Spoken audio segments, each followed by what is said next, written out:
Hari ini saya akan mengajak Anda berbincang-bincang masih terkait sidang pengadilan Sekjen PD Perjuangan Mas Hasto Kristianto. Seperti yang diketahui, di setiap sidang Sekjen PD Perjuangan, Mas Hasto Kristianto selalu ada masa yang kontra. Artinya selain kami yang datang untuk memberikan support, memberikan dukungan, di pihak seberang selalu ada masa yang kontra. Masa yang kontra itu kalau kami hitung-hitung dari 40 sampai 50 orang. Nah, pada kesempatan ini saya mau mengajak Anda berbincang dengan salah satu tokoh, salah satu korlap dari masa yang kontra itu. Saya perkenalkan, ada Rehan. Terima kasih Rehan sudah datang. Sama Andra, terima kasih sudah datang di kanal YouTube Gen Banteng. Rehan, dari beberapa informasi yang kami dapat ya, dari PDI Perjuangan yang dapat, bahwa masa kontra yang datang itu bukan karena kesadaran, tapi karena ada yang menyuruh, ada yang mengorder. Benar nggak Rehan? Benar. Benar ya? Benar. Kalau Rehan sendiri ikut masa kontra di sidangnya Pak Hasto itu sejak kapan? Sejak pertama dari KPK. Oh, yang KPK? Iya. Waktu itu penahanan Mas Hasto Kristianto tanggal 20 Februari di KPK ya? Waktu itu datang berapa orang? 50 orang. 50 orang. Yang Rehan sendiri Yang bawa. bawa. Tapi kalau kita lihat kan banyak tuh. Ada 200 orang. Ada 200 orang, tapi untuk Rehan sendiri 50 orang. 50 orang. Waktu itu siapa yang nyuruh Rehan datang ke KPK? Dayat. Oh, Dayat. Jadi ada namanya Dayat. Jadi ada total 200 orang, Rehan bawa 50 orang. Nah, waktu itu kalau boleh tahu dikasih itu nggak? Uang atau transport atau apa Ya, gitu? dikasih duit. Dikasih duit ya? 50.000. 50.000 per orang. Per orang. Terus? Cobaannya buat saya, 40 buat orang. Jadi 10.000 buat korlapnya, 40.000-nya buat yang ikut itu ya. Yang demo lah. Ya, oke. Itu waktu penahanan Pak Hasto Kristianto Di KPK. Di KPK ya. Waktu itu Andra juga ikut ya? Ikut bersama yang 50 orang itu. Betul. Rehan dari mana daerahnya? Tanah Tinggi. Dari Tanah Tinggi ya. Nah, itu yang menarik nih Rehan ya. Ketika saya tahu dikasih informasi itu waktu sidang Pak Hasto yang ke-10 di PN Jakarta Pusat. Waktu itu ada yang bilang ke saya, itu yang datang tuh anak-anak Tanah Tinggi katanya. Loh, saya bilang, anak Tanah Tinggi saya banyak kenalan, banyak kawan, banyak saudara di sana. Kemudian saya ngontak teman-teman saya yang Tanah Tinggi. Mereka cari, ternyata benar katanya. ada orang-orang dari Tanah Tinggi yang kemudian diminta untuk datang ke pengadilan. Nah, kemudian waktu pas mulai sidang di Pengadilan Negeri Jakarta Pusat, itu Rehan juga ikut? Ikut juga. Dari yang pertama itu ya? Dari yang pertama. Dari yang ribut-ribut sidang pertama, kedua, ketiga itu juga ikut? Ikut. Waktu itu ikut aja? Juga. Nah, bawa berapa orang di setiap sidang itu? Setiap sidang itu kadang-kadang naik, kadang-kadang turun sih. Berapa? 50, kalau nggak 30 Oh, dari gitu. 30 sampai ke 15. Ya, Dan sama itu dikasih setiap orangnya 50.000, 10.000-nya buat korlapnya, buat Rehannya ya. Oke, Rehan, kemudian saya akan diinformasikan juga oleh teman-teman yang di Tanah Tinggi, kemudian dimintalah pendekatan kepada yang ikut demo itu. Karena terus terang kami itu tidak mau menyalahkan yang datang, yang di-order oleh untuk demo ya. Tapi kami itu yang benar-benar mau cari itu yang menyuruh gitu loh. Karena ya di situ yang menjadi otaknya gitu kan, betul, Rehan ya. Betul. Jadi kalau kayak Rehan, mungkin juga Andra. Nah, kalau saya tanya, kenapa waktu itu mau ikut demo, ikut aksi waktu itu? Ya, daripada di rumah kan, nggak ada kegiatan sama sekali, yang ikut aja. Iya, yang namanya dibayar kan. Rehan tahu nggak waktu pas diminta untuk ikut aksi demo ini, tahu nggak masalahnya? Oh, nggak tahu. Nggak tahu ya. Bahwa ini ada kasus seperti ini nggak tahu sama sekali. Nggak tahu sama Dan sekali. nggak dikasih tahu ini demo tentang apa juga nggak dikasih tahu. Nggak dikasih tahu. Pokoknya diajak. Diajak kita aja lah. Ya. Nah, kemudian setelah pertemuan saya dengan teman-teman yang di Tanah Tinggi, kemudian juga ternyata masih tetangga, ada yang juga masih saudara. Saya minta ya janganlah kita dibenturkan dengan teman-teman yang ada di Tanah Tinggi, karena kan ya distorsi kehilangan 2. Ketika Rismon CS mengambil daripada X-nya daripada Sandi, distorsinya hilang 3. Apa yang bisa kita lihat? Bukankah Roy CS ketika di Aiman menunjukkan 3 ijazah, ada putih, ada hitam, ada kuning? Artinya kalau diambil dari uploadan, ya itulah hasilnya. Sehingga tidak akan mungkin diverifikasi secara asli, benar-benar sesuai dengan apa yang dikatakan di Undang-Undang sistem nasional penelitian. Karena ada jelas di situ tahap-tahap penelitian. Apakah, makanya saya bilang, apakah Rismon CS telah bisa membuktikan itu? Kan itu dia, tinggal membuktikan aja nanti. Hanya saja kita kan belum dipaparkan, Polda juga tidak menerangkan semuanya karena namanya tahap penyelidikan. Tapi kalau Rismon CS bisa kita lihat karena setiap hari perjalanan mereka podcast. Sehingga kita bingung, ini benar-benar mau serius menindaklanjuti atau memang mau hanya konten. Ya kan biasanya kalau kita untuk memeriksa itu kan kita kan segerakan silent, ya kan? Bawa tanah kita diam-diam, kita periksa, begitu kita dapat baru kita boom, plok, ya kan? Oke, kita beri kesempatan untuk lanjut. Bang Ajam yang dari tadi menyimak. Monggo Bang Ajam, dari statement-statement yang Wong Koko dan Cia berikan narasi tadi itu bagaimana menurut Anda? Silakan. Assalamualaikum teman-temannya di sini. Waalaikumsalam warahmatullahi wabarakatuh. Dari tadi sebelum saya masuk di sini, saya syukur alhamdulillah. Seusia senja saya ini masih ada yang berpikir waras gitu kan. Kawan-kawan baik pun yang pro maupun yang kontra itu dimanikan kemerdekaan kita. Jadi saya terus terang saja di sini dalam hal ini menggelitik dan sedih ngelihat anak cucu. Tergelitik ya mungkin begitu. Nah, tergelitik mungkin. Terus? Ya menggelitik jiwa saya. Kasihan dengan anak cucu kita itu kalau perbuatan-perbuatan kita itu terbaca oleh generasi penerus kita gitu kan.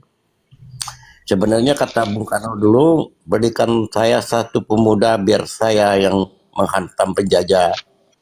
Nah ini lebih hebat. Jadi Bung Karno lebih khawatir dengan penjajah di dalam daripada yang di luar. Nah ini saya berpikir Pak Rismon CS, baik pun Pak Jokowi, itu orang-orang yang terpilih Pak. Semuanya orang-orang terpilih. Baik yang pro ke Jokowi, baik pun yang kita melihat yang Rismon CS dan Pipa, itu dimanikan. Jadi saya juga nggak terlalu apa gitu. Kita lihat aja, ada yang membela kebenaran, ada juga memperjuangkan dari kesalahan. Ya itu semuanya berkelit. Ya kita nggak usah lah jadi jadi korban dari perbuatan mereka dalam satu orang atau dalam satu kelompok. Kita lihat aja lah. Nah, kita ini Pak, seusia kita 75 tahun merdeka ini atau lebih. Ini baru belum sampai 1 abad kita sudah sampai dibuat begini. Gimana kita gitu loh. Nah, terus kita juga berpikir mengapa kita sampai setua ini loh. Masih mengajarkan titik poinnya Bang. Bisa jadi benar. Pak Agam, mungkin titik poinnya yang bagaimana menurut analisa sampean, menurut analisanya mungkin silakan. Ya analisa saya, ya kalau mungkin ijazahnya palsu, ya kita nggak heran Pak. Sekarang itu uang aja bisa dipalsukan, semuanya palsu. Jadi aneh juga kalau ada yang asli tapi dibuat palsu atau palsu dibuat asli. Itu udah nggak aneh. Gitu. Percaya pada polisi kita buta, percaya pada hakim kita sengsara, percaya pada diri sendiri saja kita celaka. Yang patut dipercayai sekarang itu siapa Pak? Mungkin Bapak bisa memaparkan. Dari tema yang mungkin saya suguhkan kepada netizen ataupun teman-teman yang di sini. Monggo silakan. Ya, jadi mungkin ijazah Pak Jokowi palsu karena ada gendang, Pak. Ada gendangnya. Saya melihat selama Pak Jokowi berbicara di dalam TV maupun di dalam ini, itu Pak Jokowi kan melemparkan pertanyaan-pertanyaan, diberi itu pertanyaan-pertanyaan ini kan diberi itu sepeda. Terus dia ngomong juga IPK saya waktu sama Pak Mahbub MD itu IPK-nya kurang dari 2. Jadi di situ bocor juga apa iya bisa begitu gitu kan. Jadi orang bukan apa. Saya juga kasihan juga nih Pak Jokowi terlanjur ngomong atau dia kecapean gitu loh. Nah itu saja Pak sementara itu saya dengar aja dulu sementara karena kita ini berpikir sehat semua gitu loh. Oke, mungkin ada yang mau menambahkan, silakan. Bang Boy, apa Al-Bukistan atau Bang DJ, Pak? Terima kasih, host. Saya sebentar, host ya. Oke, silakan. Oke, makasih. Jadi gini Bang, buat abang-abangku, terutama Abang Koko ini, Abang Da Koko. Ya, jadi gini, kita menilai dari ramainya permasalahan tudingan ijazah palsu ini, kalau kita mau berangkat dari awal, itu kan menurut pengakuan hasil penelitian. Entah itu penelitian ilmiah, penelitian digital forensik, walaupun pada akhirnya ijazah itu berbentuk analog. Oke, katakanlah iyalah seperti itu ya. Akan tetapi yang ingin saya sampaikan juga di sini, kita mungkin pahamlah semua dasar penelitian ilmiah ataupun forensik. Kita paham semua dasar pembuktian di situ itu apa, dasar pentingnya.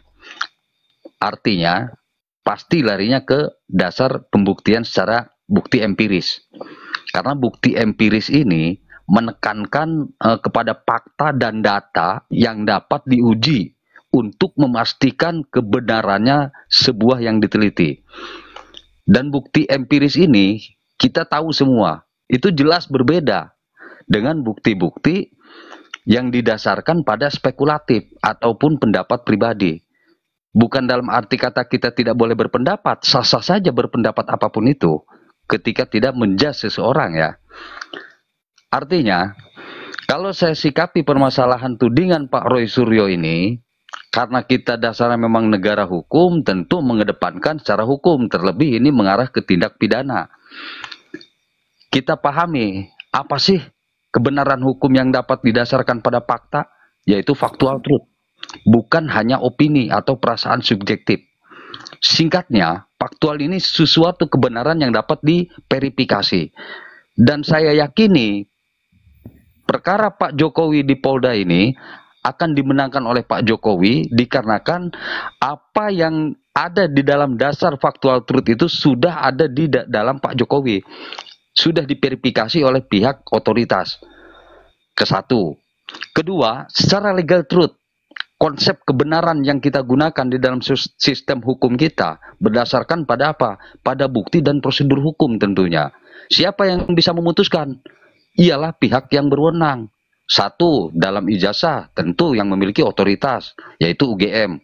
Kedua, di dalam perkara tentu yang memiliki kewenangan yaitu ranah pidana, pihak kepolisian, Barreskrim itu sendiri.